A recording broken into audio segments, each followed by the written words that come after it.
How's it going, everyone? This is your guide. In today's video, let's talk about on how we can get the Fusion 360 for free as a student. The first thing that you want to do is to simply search for Fusion 360 student on the Google Chrome. And from here, you want to navigate through the first search results. So the first thing that you want to do is to download the Autodesk Fusion for Education. Click on the download button. And basically, you then want to select the software. But most importantly, you just have to click on the student option, click on continue, and of course, you then have to verify that you are a student. So the first thing that you want to do is to enter your student email right here.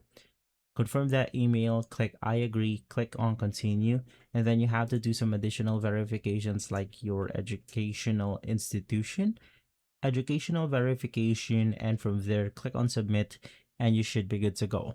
If this video has been helpful, leave a like, subscribe, and follow us for more videos like this. Thanks for watching.